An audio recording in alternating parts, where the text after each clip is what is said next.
Welcome everyone. Today we have our another new episode and we will discuss about Industry 5.0. Uh, the man behind Industry 5.0 who is Mr. Michael Rana, and World Talent Economy Forum is advocate for Industry 5.0, especially for the emerging economy. We already that we are working with academy, industries as well as government agencies, and definitely Industry 5.0 will be a very important issue for our developments.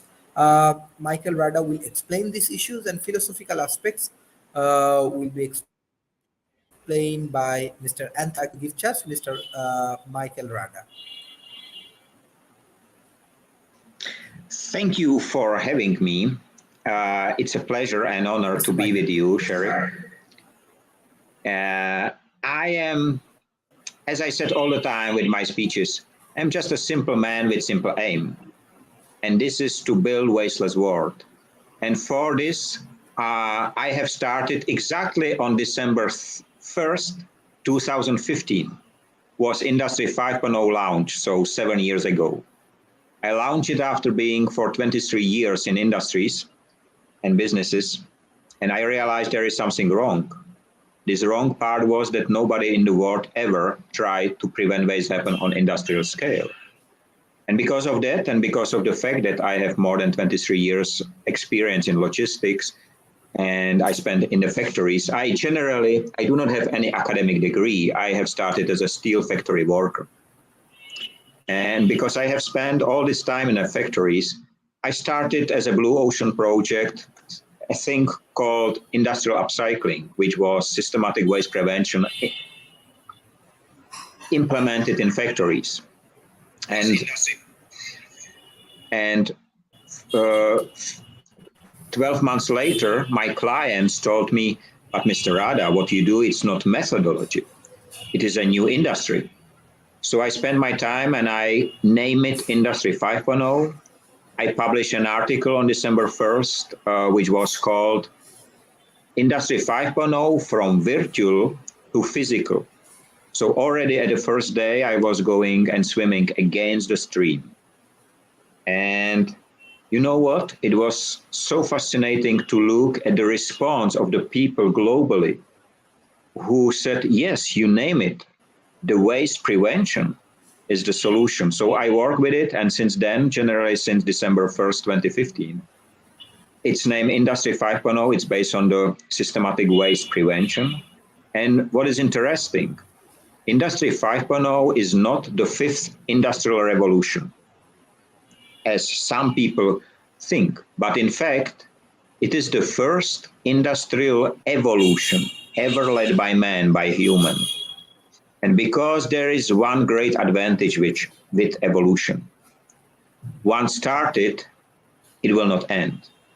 It's not like the revolution. I was born in Czechoslovak Socialist Republic, in communist country, and I spent first 18 years of my life in communist country, behind the so-called Iron Curtain. We cannot look to the West. And we have learned a lot about revolution, especially about the Soviet revolution, which brings the communists to the party. And I have learned in the history that revolution, any revolution, start with killing, death, scarcity of many, and profit of few. And I decided I do not want to start this way.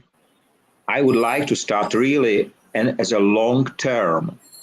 And nature was the best role model. So nature is really the only role model of Industry 5.0 because nature does not waste. And when Industry 5.0 speaks about waste, it is important to say and mention one thing. We do not speak only about the physical waste. We speak about physical, social waste, which are people and even animals who cannot live meaningful life for many reasons. There is urban waste, empty buildings, factories in the cities filled with people without a roof above their heads. There is a process waste, which you can find everywhere, in a school, in a bank, in a mine. For example, did you know that 55% of shipping containers are shipped just with the air inside? And there are much more horrible things than this. And the fifth waste was included just in September this year.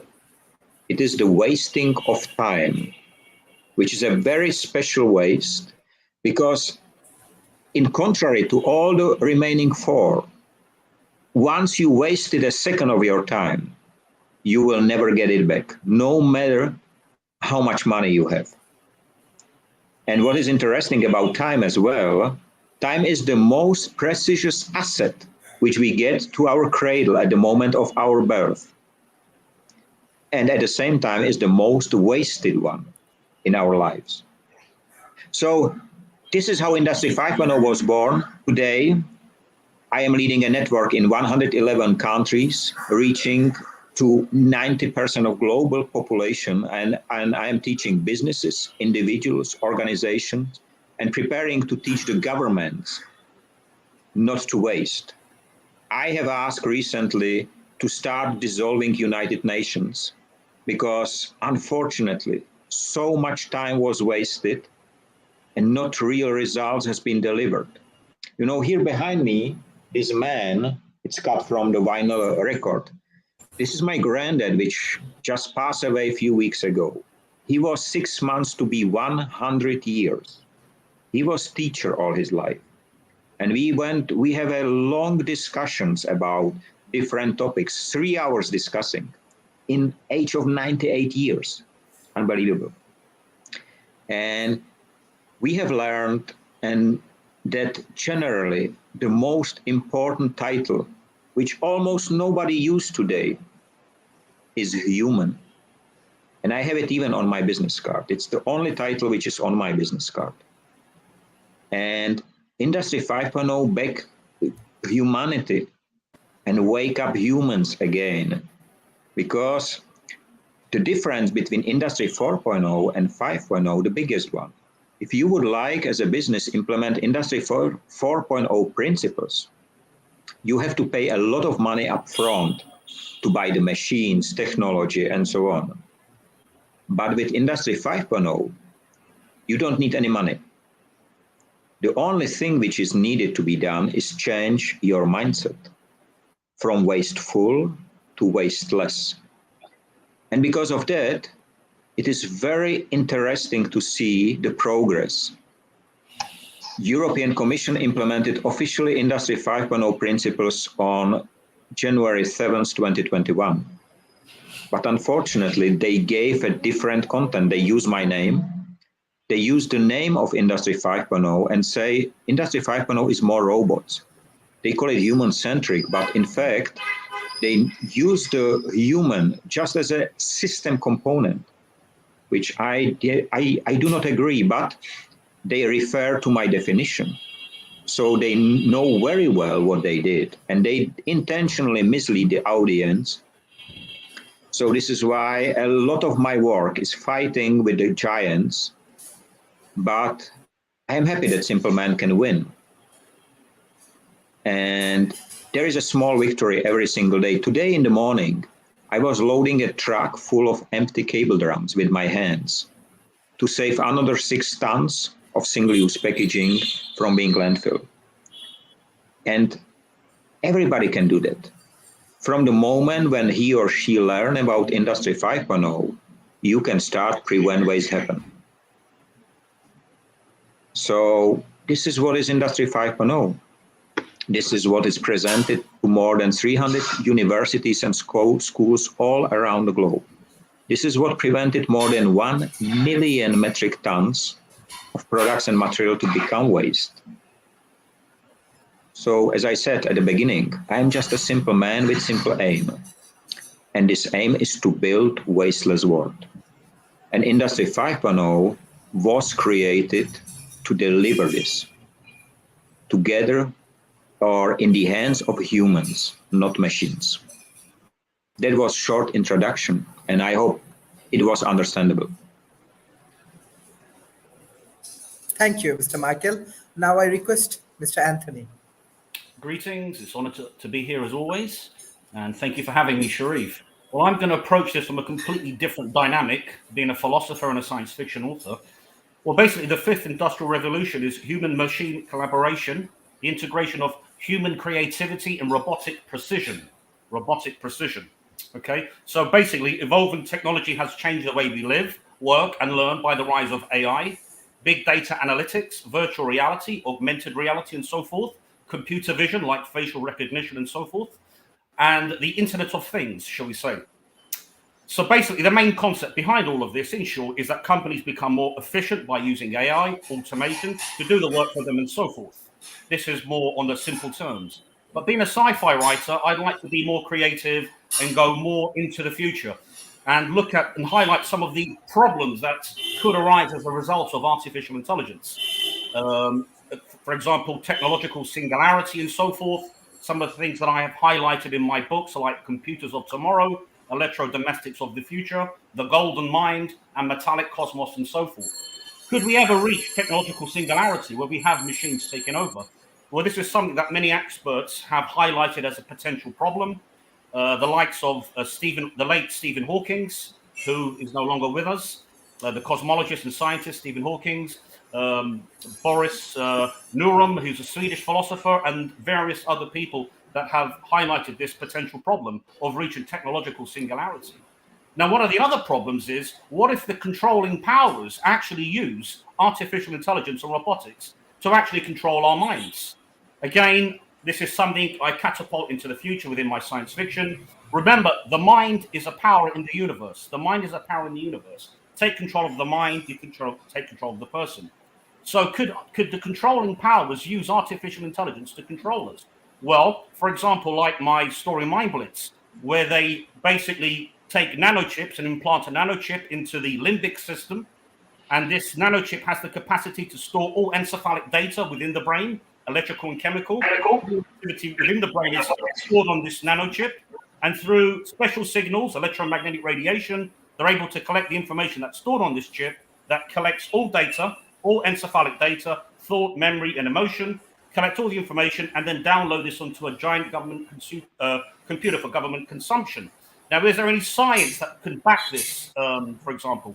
Well, hacking into the human brain requires decoding the logic of neurons, the mechanic of neurons. Now, thoughts are energy signals. Thoughts are energy signals. The energy transmitting of thought, therefore, has mass. Now, since thoughts have spatial dimensions and are physical, we could then, scientifically, technically speaking, actually break in and actually, through neuronal activity, break into people's thoughts and scan people's brains. Now, this might sound something very based on science fiction, but if you think about it, as I said again, thoughts are energy signals. The energy transmitting a thought, therefore, has mass. Since thoughts have physical and spatial dimensions, people's thoughts could be read through brainwave activity, neuronal activity, and so forth. So hacking into the brain requires decoding the logic of neurons, and through algebraic topology, we can now scan the brain, neural networks, and brain cells in incredible ways through algebraic topology and new mathematics. So these are some of the things that I highlight within my science fiction works, scanning the brain. And I do believe that the controlling powers do use artificial intelligence to control us. There's no doubt about that. Our phones have become an extension of our mind. Everything that we think and do is registered on our phones. Monitor the phone, you register the mind. So I do believe that AI, with all its benefits, has been and will be used to control us. And as I said, in my story, Mind Blitz, in a world where your thoughts and ideas are no longer your own, people that set out to conceive them are deemed evil. Through a nanochip implanted within the cerebral cortex or limbic system, this nanochip has the capacity to store all encephalic activity, all cephalic activity, electrical and chemical activity of the brain, thought, memory, and emotion. And through special signals, it collects all the information stored on this chip, and then it's downloaded into a government computer for government consumption. So they completely scan your brain. Now this, Elon Musk, the neural link and so forth. I wrote this story about 15 years ago, Mind Blitz. It appears in my book, Quantum Chronicles in the 11th Dimension 2. So these are some of the things that I tackle about artificial intelligence and the possible dangers of AI in the future. Also, the whole notion of digital currency. We're certainly heading towards a world where we're going to be basically having a chip implanted into our hands, and basically all transactions, financial transactions, will be done via the chip that will be implanted into our hands. we are heading towards this. We're heading towards a cashless society, and this has been achieved as a result of the Hegelian dialectic: order out of chaos. Through chaos, you establish order, and this is what the should we say, the club does. Through chaos, you establish order, and you create a new economic system and so forth. So basically, they create the problem, then go in as the savior, and then basically implement new laws, new legislations, and work towards a cashless society. And if you have a cashless society where everything is digitalized and everything is done via a chip implanted in the hand, then you can exempt complete control over a person.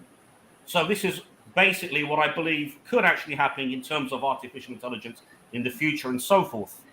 Again, another thing is also nanotechnology, AI, human brain internet interface, connecting neurons and synapses in the brain to the vast internet. And this is achieved via nanobots, which are injected into the human vascular system. Nanobots then reach the brain, position themselves inside cells, and via nanorobotic fiber optics, the whole process commences where you can connect the brain to the internet. So we have, we're merging now System A, a closed system. The human being is a closed system. System A is now merging with an external source. There are metaphysical and moral implications that come at play here.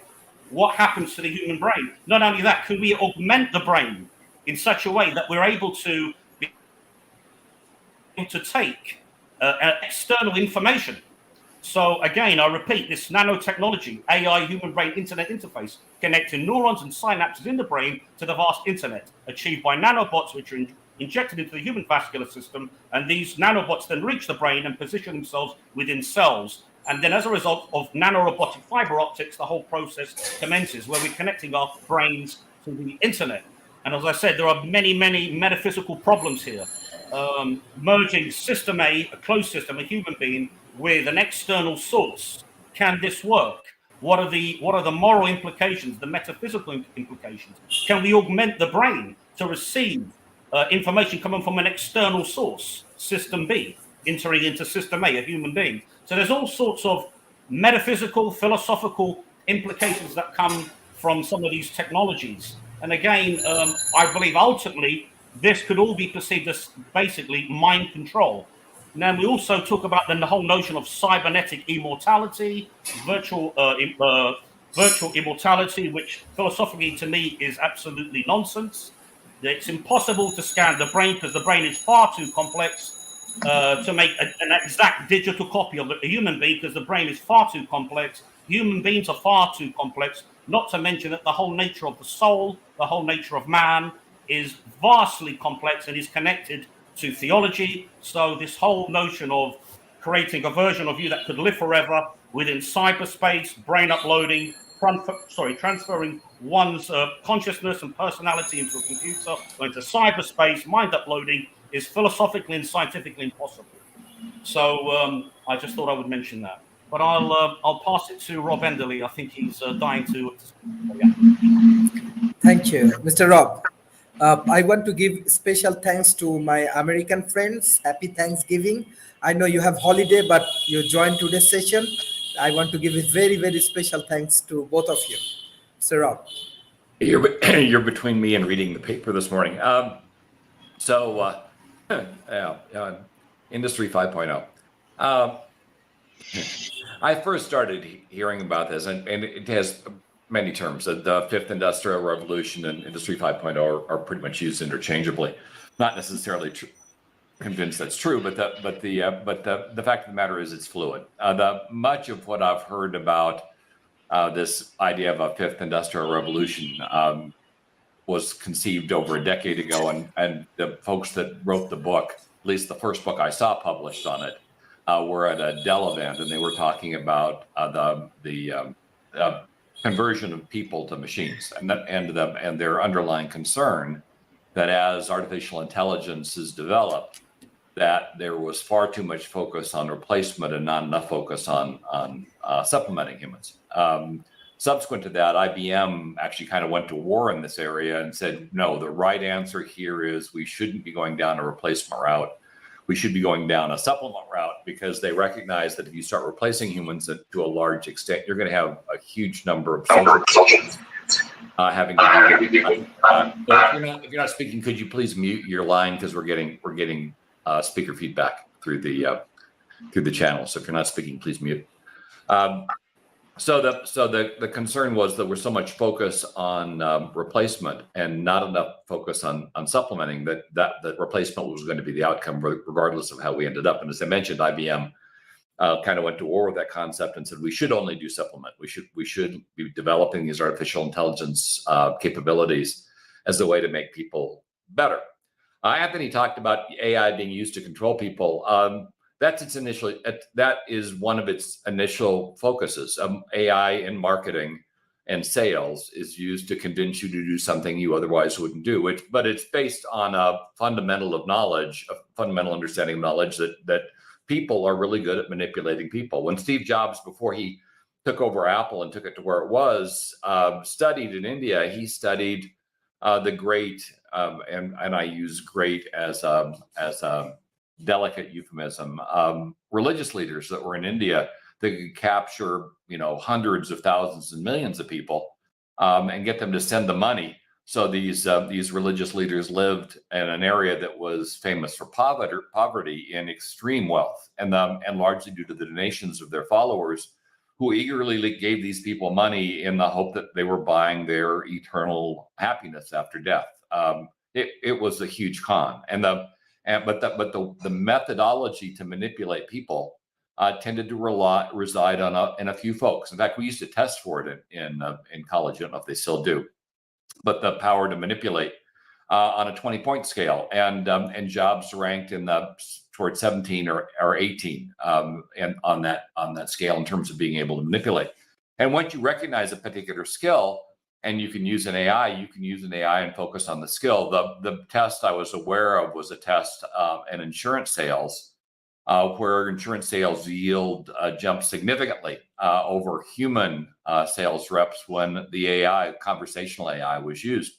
And once again, insurance is something that's kind of interesting in terms of a test model, because insurance is where you bet one outcome, the insurance company bets the other outcome, and you hope the company wins. But then in life insurance, you're not betting. You don't want to die.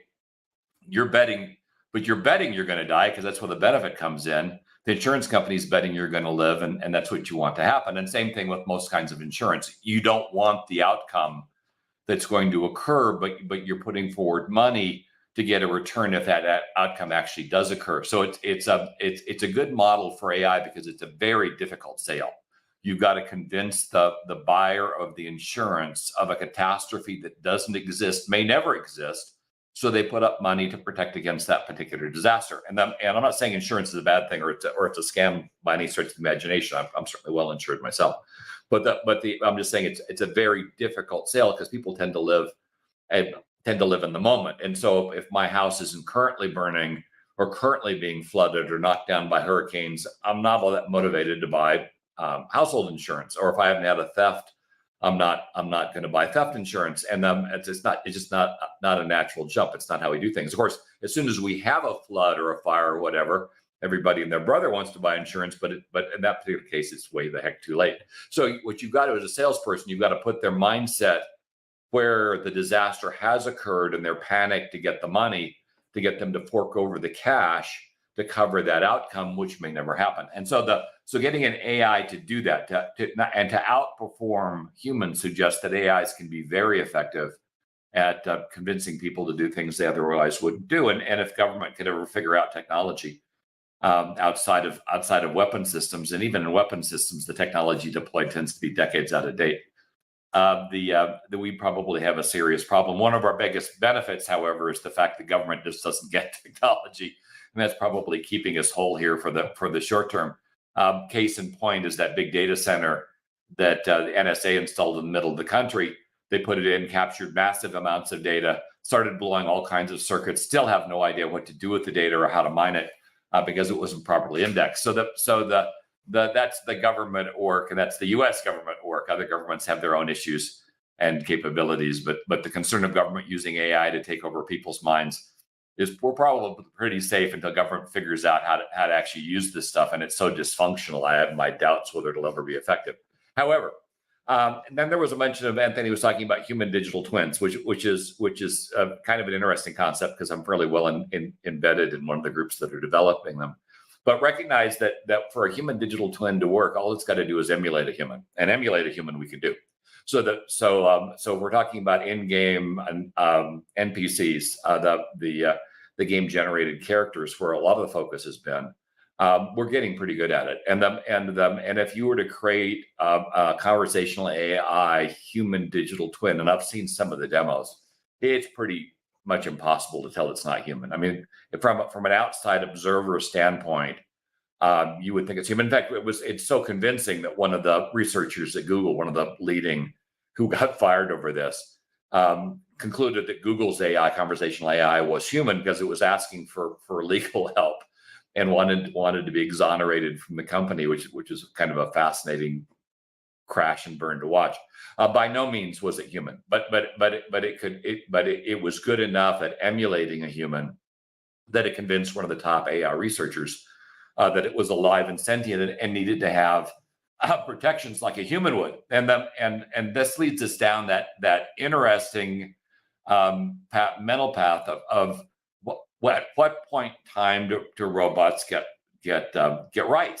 And we won't go there at this moment, but it is an interesting mental exercise. This because if an AI is emulating a human and a human can't tell the difference between an AI and a human, even if an AI is not truly sentient. And by the way, the fact that humans are defining sentience as if we're the only judge in the universe as to what sentience is in and of itself a little astounding, and probably shows a lot more hubris than we really should be demonstrating at this moment. But because we clearly there's so much about this entire area we don't know as a race. So in any case, so we get to this idea of a human digital twins, and that's really where we get to a digital immortality. And we've got several projects that are in fairly advanced stages in that regard. Now we cannot yet read the human brain, and there is a huge problem in doing so, because the brain and the mind are two different things.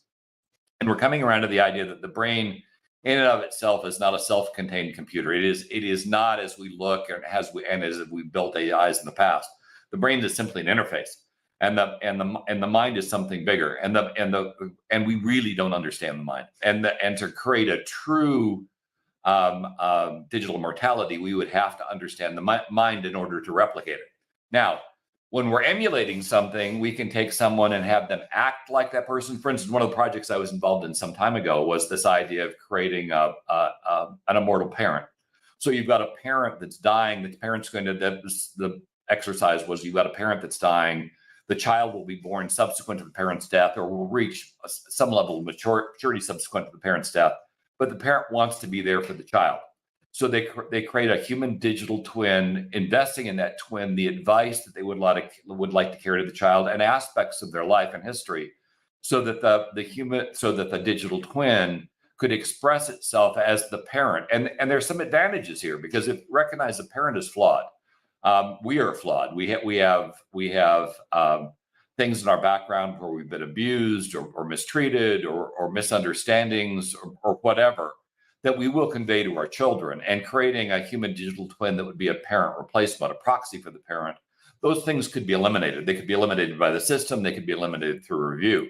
And so the parent could be the ideal perfect parent, whatever the hell that is. But we do have a pretty good idea of what the ideal parent could be. We've done extensive research. I say we, I don't mean any group that I've been directly involved with, but I mean as a race. We've done extensive research on human behavior, and we do know the kinds of things that will advance a child very healthily. For instance, the studies that were done, I think they were done in the late 60s, early 70s, where they had two classes of students. This was one of the early ones. Three classes actually. They had a null set where the students were taught just regularly. The teachers weren't told anything. And then they had two other classrooms. One classroom, the teacher was told the students were mentally retarded. The other one, they were told the students were geniuses. The students were all generic. There was no difference, no statistical difference between the children's sets. Now, and what was strange is in the classroom when the teacher was told the students were geniuses, the students outperformed significantly both the null set and the set where the students were told they were retarded, and then the children, I should say, mentally challenged, and the students that were mentally challenged underperformed significantly in the null set, and the students that were told that they were geniuses, and it all had to do with the teacher's perception. So the teacher approached the problems very difficultly. The teacher that had the students that were mentally challenged believed they were mentally challenged, and so thinking that they could get these students to stretch or to advance. What a waste of time, because these students are mentally challenged. And the student that thought the children were geniuses, when the children underperformed, they said, well, I must not be doing my job because clearly the kids are geniuses, so I need to put in the extra effort. And so that was kind of the dynamic. So if all you had to do is change the mindset of the teacher to change the performance of the students, you can quickly see that if you could digitize the teacher, if you could create the perfect teacher using the skill set, that was just one subset of using a vast variety of skill sets. Not only could that teacher scale, because a lot of the problem we have in education right now is the fact that the class sizes have grown exponentially and the teacher's coverage and capabilities have not. And so instead of having classrooms like might have been the case in my grandparents, where you might have had 10, 15, 20 people as students in the classroom, now we've got 30, 40, 60. You get into college situations and you can have classrooms with hundreds of people in them, and no ability for the professor or teacher to be able to handle the individual needs of those students in that regard. And when we had the pandemic and people went remote, this got even worse. Outside of land school, where the curriculum and capability was created specifically for remote students, and they were able to address some of the underlying issues, most of the schools were not able to pivot to remote learning very well because the teachers didn't know what to do. Often we were asking the teachers to be technical support because they couldn't connect to Zoom. But over and above that, without being able to actually look at the kids and being able to observe and kind of moderate them, there was no way of telling whether the kid was actually attending or playing video games on their computer or doing other things. And clearly, as adults, we have issues with regard to distractions. So back to this Industry 5.0, this underlying idea of creating a better future. What Michael said was I think to point, but it's kind of a parallel. That much of what I'm seeing is focused on where Anthony was, which was AI, industrialization, really moving people out of the workforce, and whether we're talking about supplementing them or replacing them, the heavy influx of AI and technology. No direct relationship to circular economy or savings. However, in parallel to that effort, every one of these companies has huge and growing focuses on corporate social responsibility, at core of which is reducing the amount of pollution that they're generating and being measured by it. And the companies that I follow report revenue in excess of $3 billion that is directly connected to their environmental work. And the next big thing is this idea of circular economy. The whatever you build, you recycle. Now there are huge problems with this that we've got. One of them is the petrochemical industry produces a lot of stuff that is not easily disposed of. The industry itself is problematic. I don't honestly know how we're going to fix the petrochemical industry other than just moving away from petrochemical technology altogether, because it generates so much pollution in all its phases. However, moving to electricity, at least with regard to automobiles and away from petrochemicals, has raised a whole bunch of new problems, because building batteries isn't exactly clean either. And much of the waste that's created during the creation of an automobile doesn't change much if we're talking about a gas car or an electric car. They're pretty much the same stuff. So being able to break down the circuitry, the complex components, it isn't easy, and it means you've got to build them very differently, and that carries a lot of cost.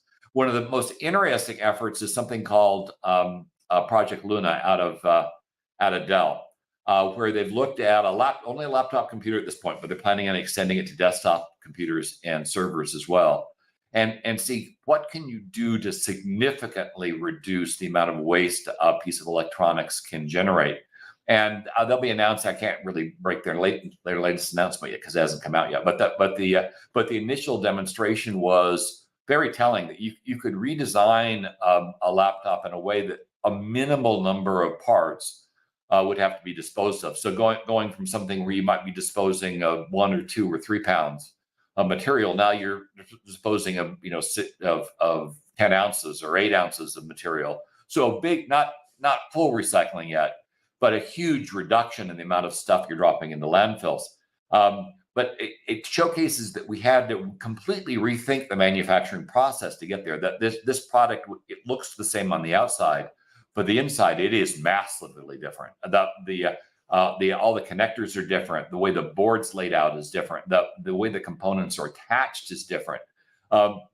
It's required them to develop a whole different science in terms of how to manufacture this thing, a lot of which would need to be automated.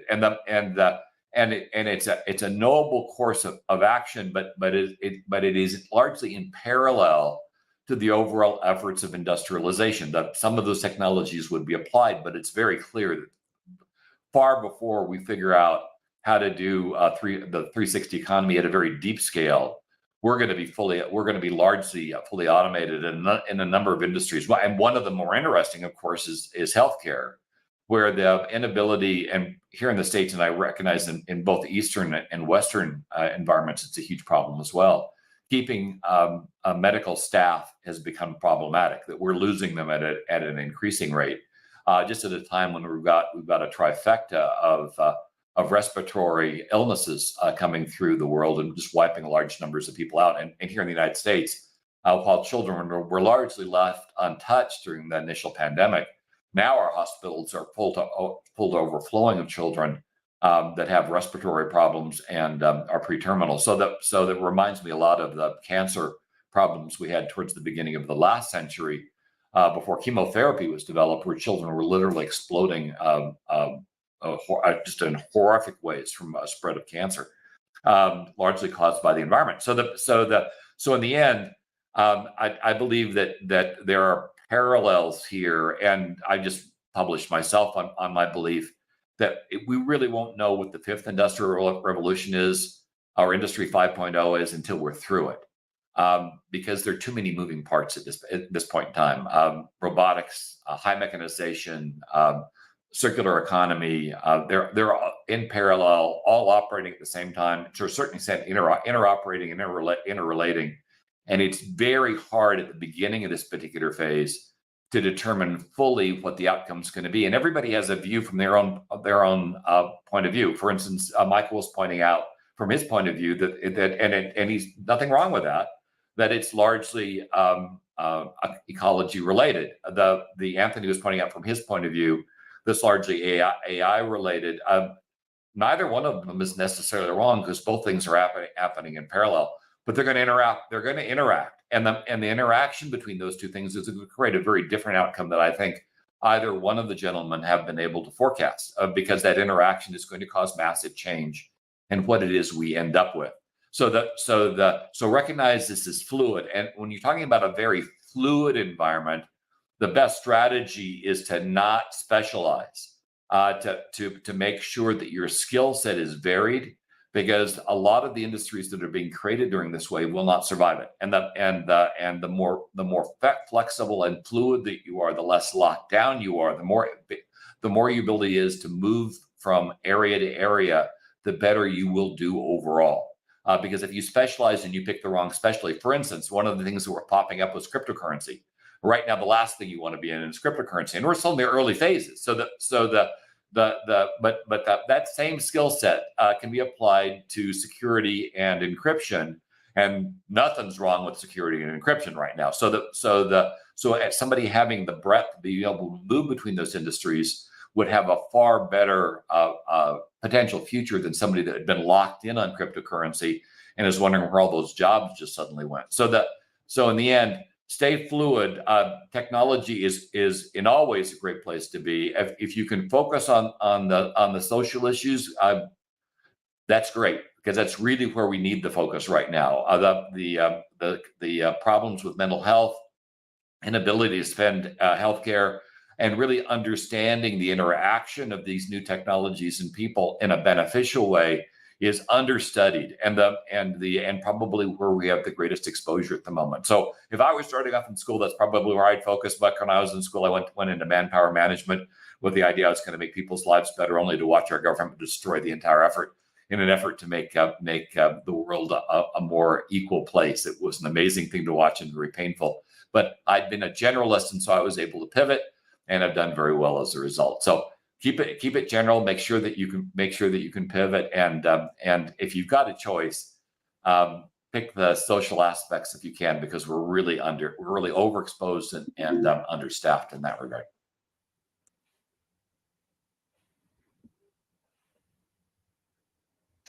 And David, I think we're up to you. I think so too. Sharif is muted still, so I can kind of jump in there. Unless you have a particular question, Sharif? I'll just go ahead and jump in there. So what we've heard is a lot of different views on what Industry 5.0 is, and very different takes. I see Industry 5.0 is less about technology and more about focus and how we change and how we look at the differences. Because if you go to the EU goal, as was started earlier in looking at it, it provides a vision of industry that goes beyond efficiency and productivity as the sole goals. And it really goes back and it talks about what is the contribution of the Industry 5.0 to society. I was late getting on this call because I was actually on a call with one of the EU commissioners and some companies I'm doing work with in Brussels and in Athens, Greece.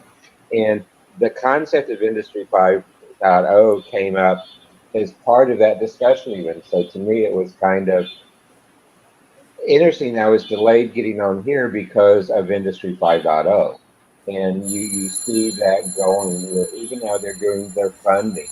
The EU now has an innovation fund that's tied to the movement of the contribution of the industry to society.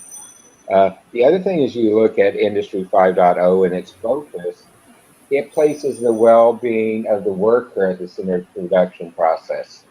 And where Industry 3.0, Industry 4.0 focus more on the technologies, it focused more on the process, it focused more on the companies and less on the individual workers.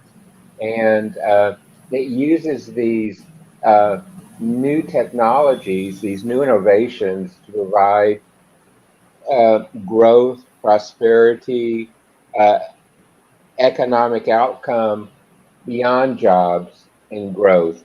And it tries to bring into perspective the impact on the environment. Now, as we see some of the outputs from COP27, and particularly how it impacts the developing nations, this is very much part of it. And we see that. But the other big thing is you look at Industry 5.0, and it is designed, from everything I've seen and read, of putting research and innovation on top of Industry 4.0 to transition to a sustainable, human-centric industry. Now, a lot of what was said there is out of the EU thoughts on Industry 5.0 and have morphed quite a bit as you look at the rest of the world. But the whole concept of the ESG, or the triple bottom line, is a thing that is one of the forefronts of, as you look at Industry 5.0. And how do you do it? I mean, the strategy for it is kind of like what's said by Rob and others, is let's look at what can we do for resiliency? What can we do for the human-centric part? What can we do for sustainability? But how can we take those and how can we make them work in a world where the geopolitical environment is creating big challenges? You know, am looking just in my immediate region here in Texas, and the economic situation is making a Industry 5.0 harder and harder to focus on for a corporation today, because we look at the technology titans like Amazon, Google, Meta, others like that, and they're laying off tens of thousands, hundreds of thousands of workers today, which is going to change how we look at part of the impact on the human-centric part of Industry 5.0. And we're seeing this globally. You're seeing groups like the EU, you're seeing the International Development Bank, the World Bank, and others having to look at how they're changing funding to try to keep goals like Industry 5.0, like COPs 27 and others in the forefront when the economic situations are deteriorating globally. And the damage clause out of COP 27 for the developing nations is an example of saying, gee, the traditional funding ways are not going to be adequate right now. How can we use public monies more effectively to balance the sustainability and the human-centeredness and the resiliency that Industry 5.0 is all about and going forward. Chief, one of the questions you always ask is the impact in developing nations. Industry 5.0 is going to be a two-edged sword in developing nations, because on one hand, the concept of Industry 5.0 and the technologies that can be used in 5.0 are going to be beneficial. But the added costs, the added elements of that are going to be challenging to them to compete on the world environment, because they do not necessarily have economy of scale. They do not have the lean approach that some other folks are using, where they're less concerned with the principles behind Industry 5.0. Same thing with governments. Governments are going to have to make decisions around this, because it's good for the people, but might not be good for the economy. So again, you've got this balancing act there. The early concepts from Michael of Industry 5.0, I believe, are right on, but it's the old saying, the devil's in the details.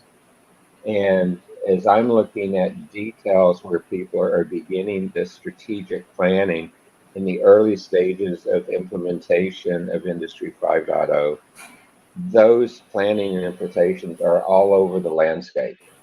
And we'll be very interested to see, as this goes forward, how the center of gravity shifts on how it's being used.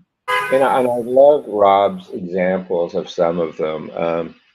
I have a long history with Dell, and their projects in this area are very interesting. They've got some different projects in North America versus some of their international operations. Like, I don't know, Rob, if you've seen what they're doing in Brazil, but it's actually quite different than what's happening up here, in particular with their plants down there.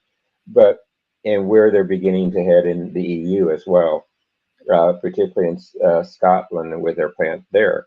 So you're seeing these differences, and I believe this Industry 5.0 will have those type of variations, because it is a softer definition than we saw in Industry 3.0 or 4.0. So Sharif, that's my thoughts going into this, because I know we're running long on time.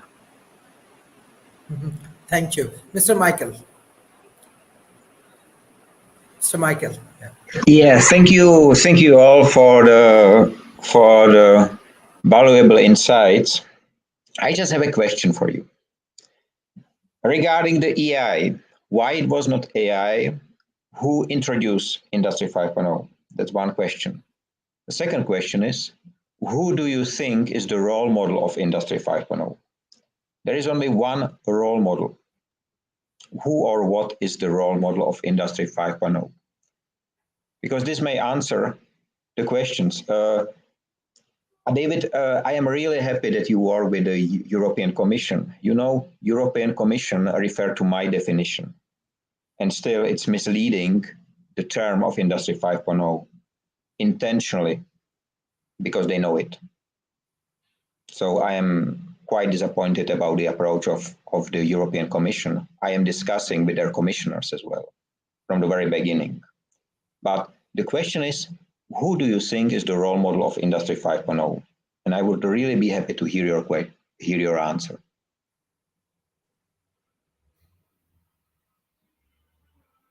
Well, from my perspective, I don't Yes, think there's any there are, if you search on the term either Industry 5.0 or the Fifth Industrial Revolution, you'll actually find page after page of people that have taken positions on it.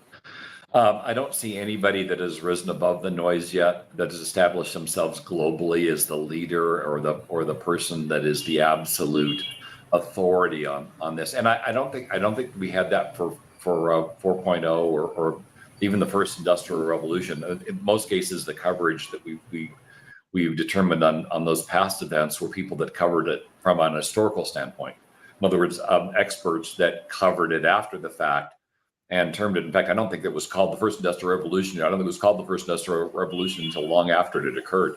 So in the end, I think, as I mentioned earlier, I expect the leading expert on the fifth industrial revolution probably hasn't been born yet. And will cover it historically and be able to talk with authority on what actually happened. Right now, we have a lot of views on what it is. As I mentioned, two authors that I originally became aware of that covered it were just simply two of many that were starting to write about it at the time, about a decade and a half ago. And their biggest issue that I still remember was the fact that they point out that prior authors, so they clearly weren't the first, had talked about technology taking out manufacturing line workers, and their studies had indicated that probably wouldn't happen, which is what Baxter proved in 2020, that you couldn't replace the manufacturing line workers effectively. Robots were more expensive, and so Baxter failed. And the ones that were going to be replaced were people like me that were highly paid folks that did analysis. The very people that we're talking about Industry 5.0 and the fifth industrial revolution were the people likely to be first replaced by it, because it was much more cost effective to replace us with conversational AIs than it was to replace somebody that was making, $4.50 or $7 an hour. So from my perspective, I don't think we've got one yet. And I don't think we will until after this is over and somebody's speaking to it historically.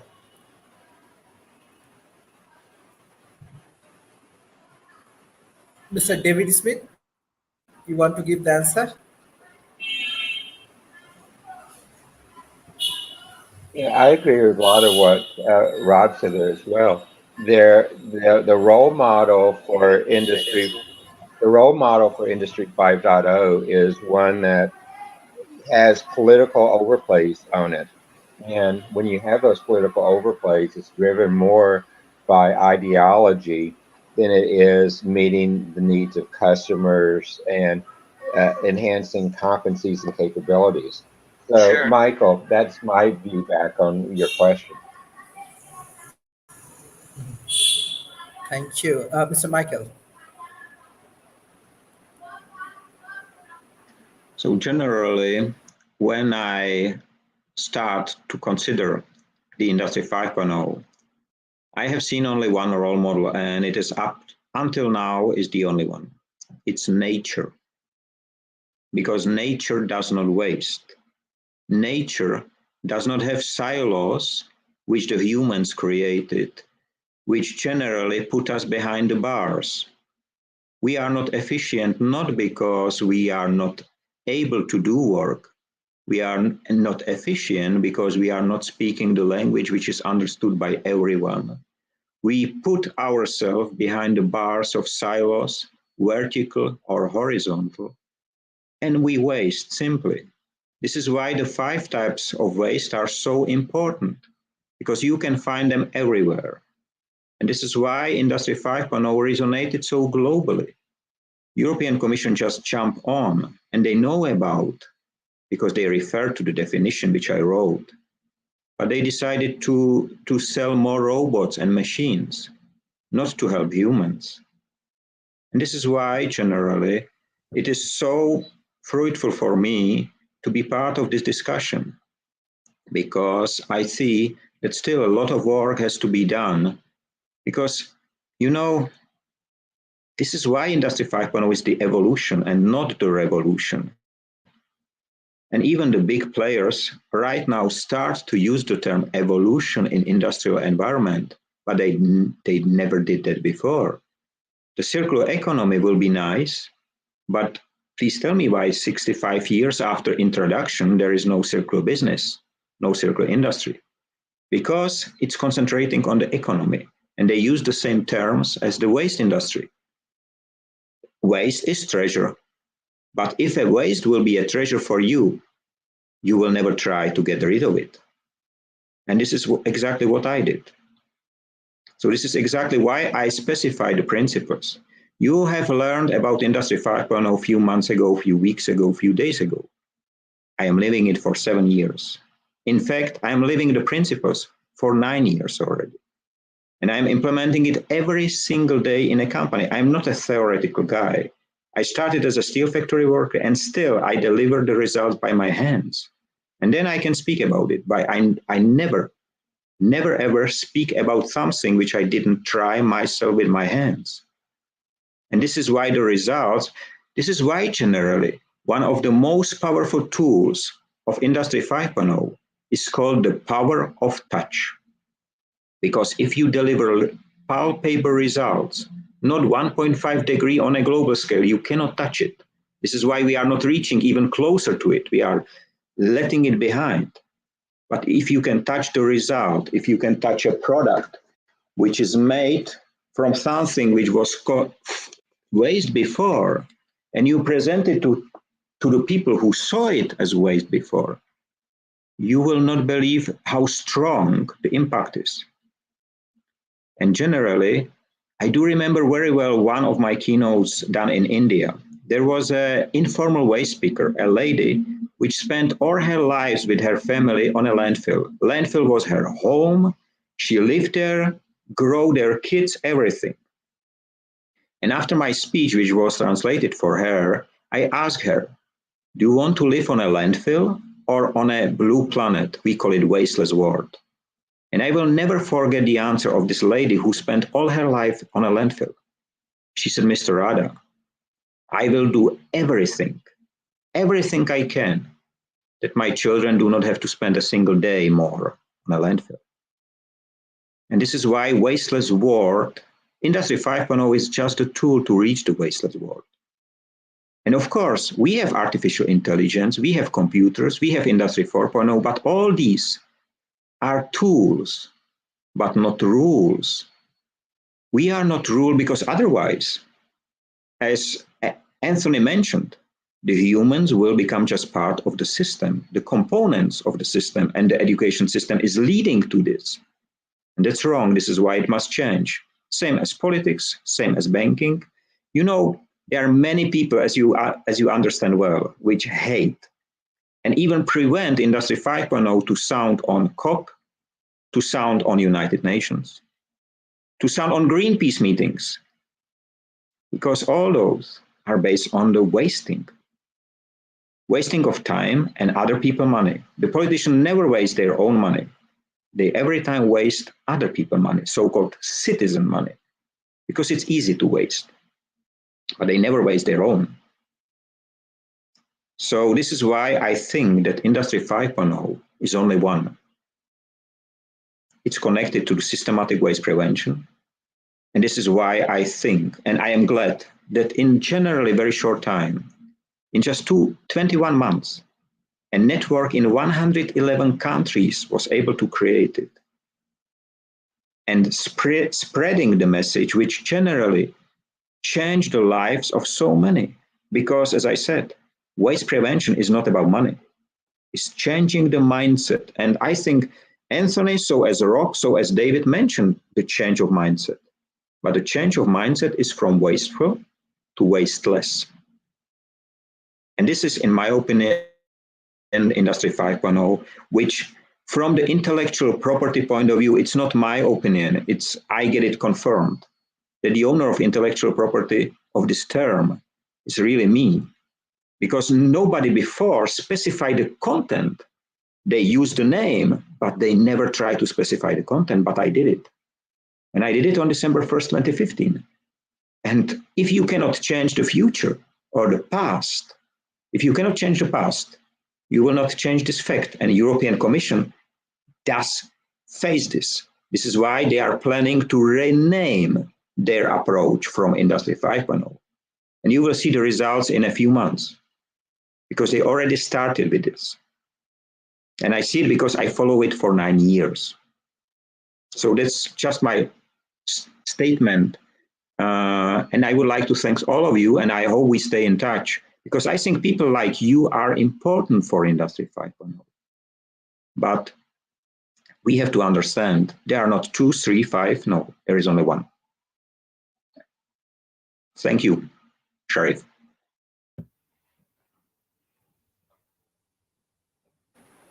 Mr. Anthony, what's your concluding remarks for today's session? My concluding remarks, well, I've got a book here, but I'll keep it short. Going back to the whole notion of cybernetic immortality, digital immortality, or should we use the word virtual immortality? I think is more the word to be used.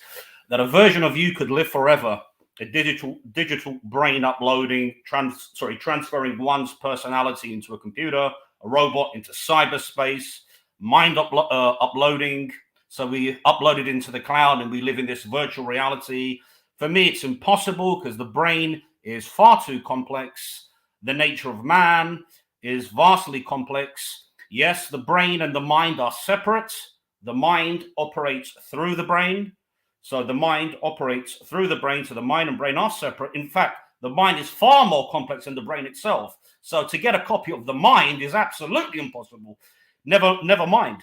So for this whole notion of digital immortality, as I said, is impossible because the brain, as far as I'm concerned, is far too complex. It's like 600 computers working together symbiotically, and the complexity that takes place within the human brain is literally, well, the mind is the most complex thing in the universe.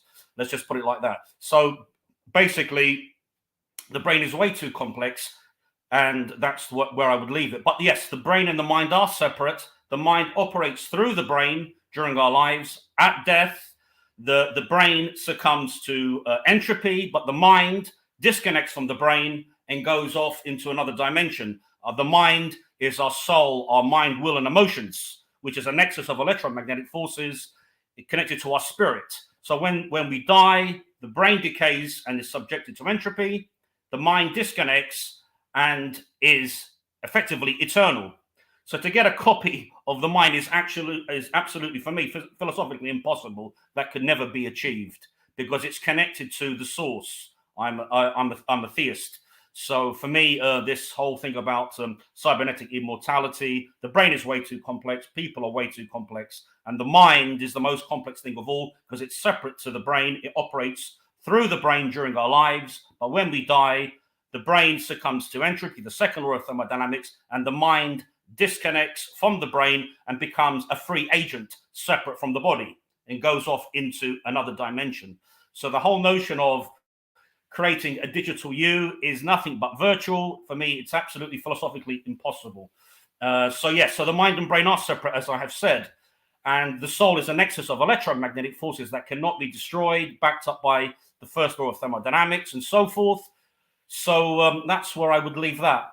In terms of going back to what I said about the whole notion of being mind controlled, I do believe that we are heading towards a cashless society, a digital currency, and eventually through this, it will give the authorities greater control over the masses.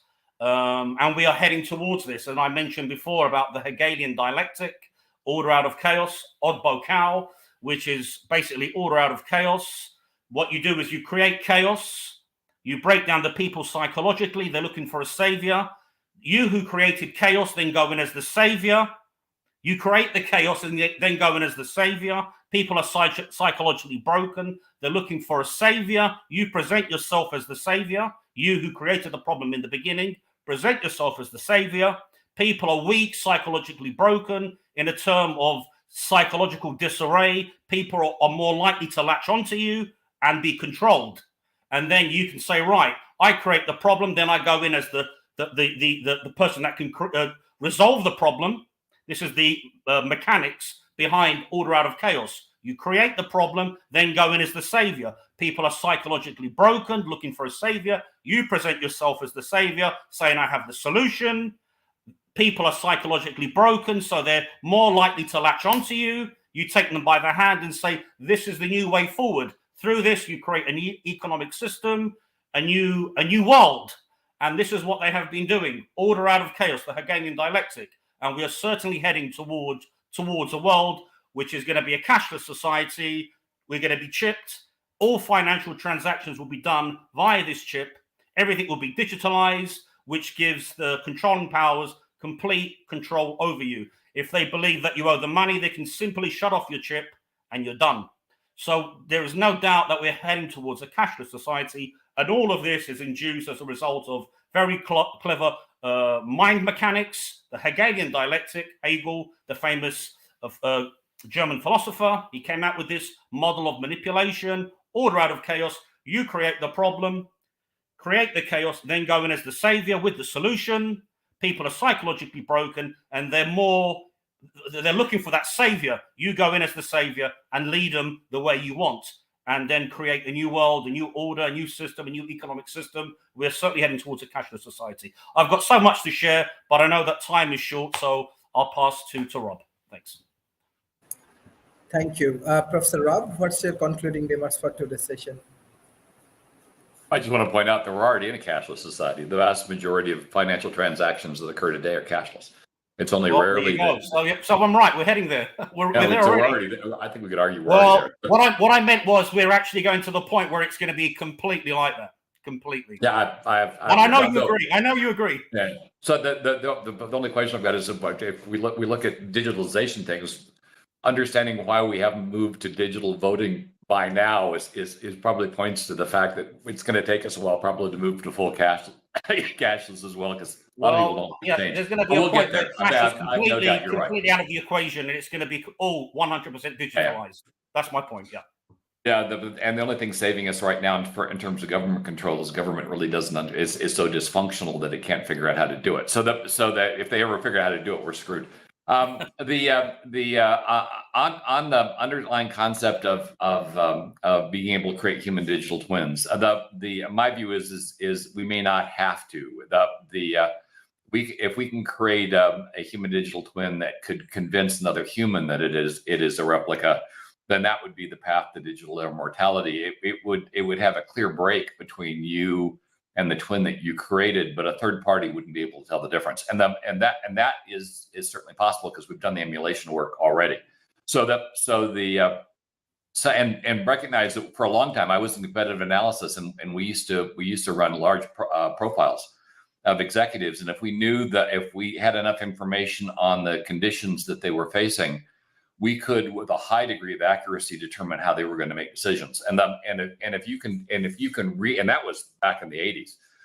And if you can, through information gathering, determine what a person's going to do in the future, then you do have the capability of being able to emulate that person just simply by automating those underlying tasks and increasing data collection. And that's where deep learning AI is really kind of coming to fore, is this idea of using massive data sets, knowing the entire environment, and being able to make a determination from that is highly accurate, and showcasing the underlying issue, which is data corruption, which could throw the entire process off.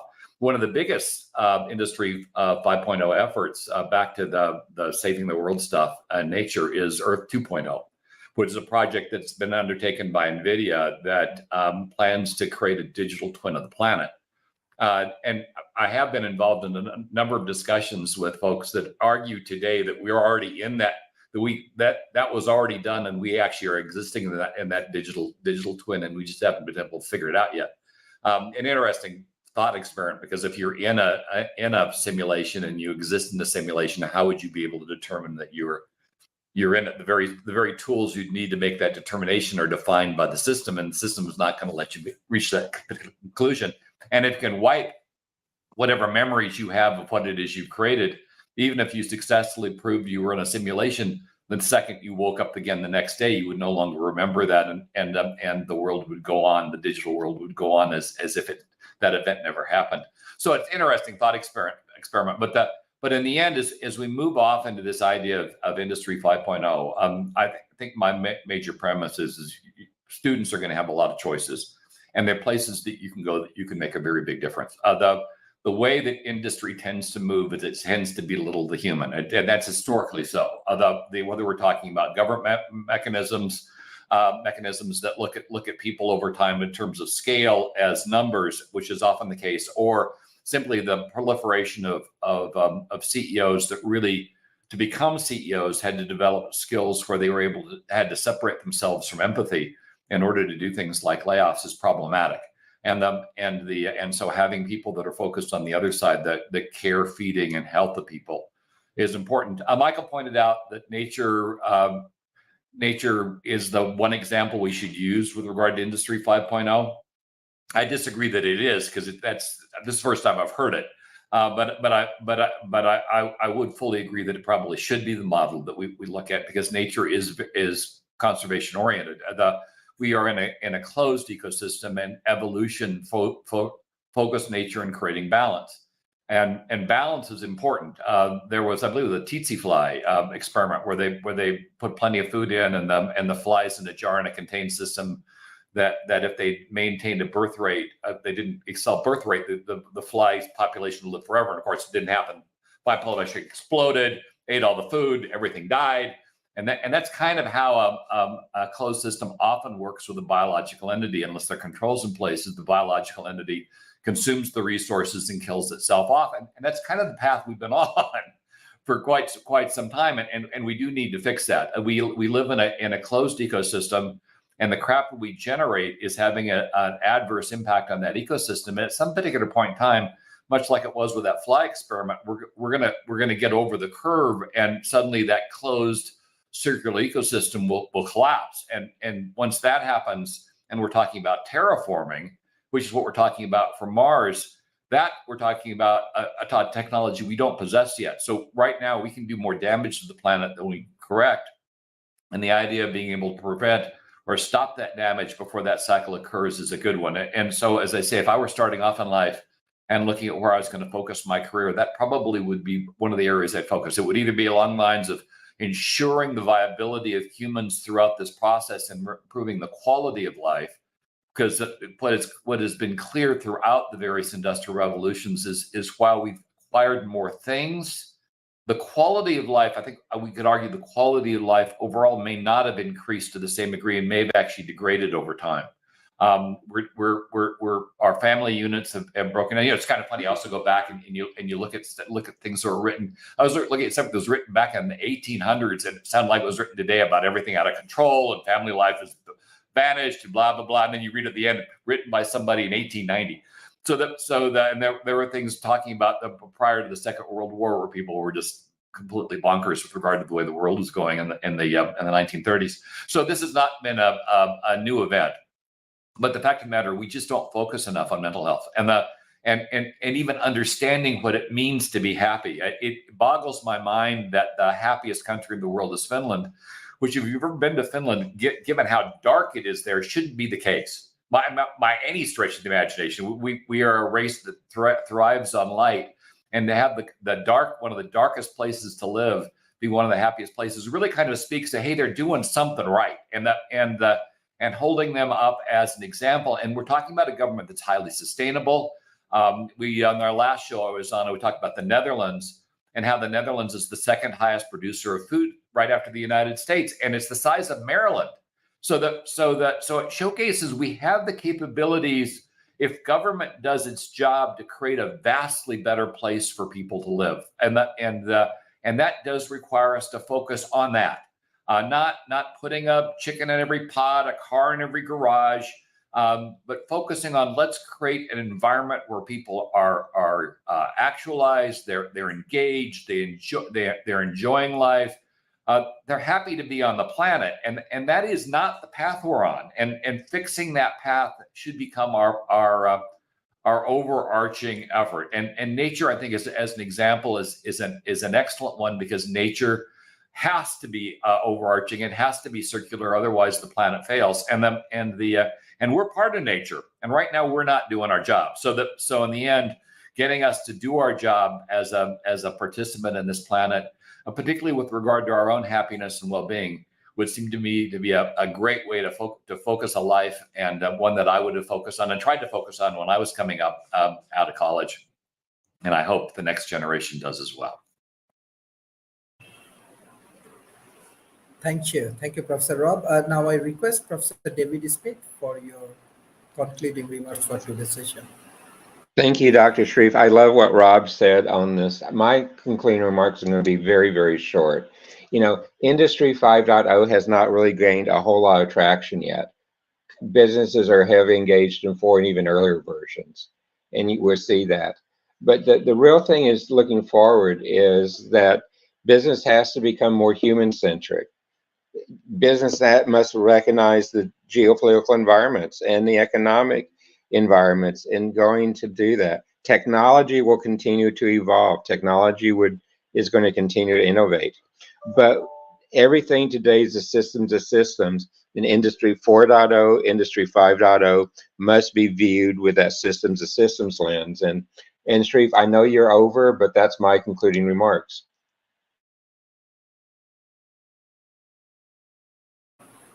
So Michael, what you want to say as a concluding remarks? I would like to thank everyone. And generally, I would like to wish every one of you have a nice weekend, free of waste and wasting in all its forms. Stay safe and free, because all these 3 together will help you to live meaningful life. And this is the intention of Industry 5.0. Thanks a lot.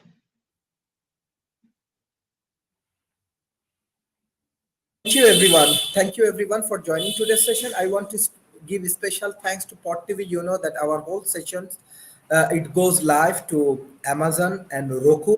So 2 days we actually get view around 250,000 through Pod TV.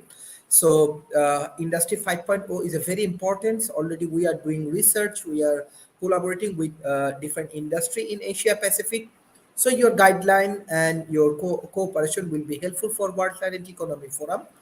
And I want to give a special thanks to all of our speakers for today's session, Mr. Michael, Mr. Anthony, Professor Rob, and Professor David Smith.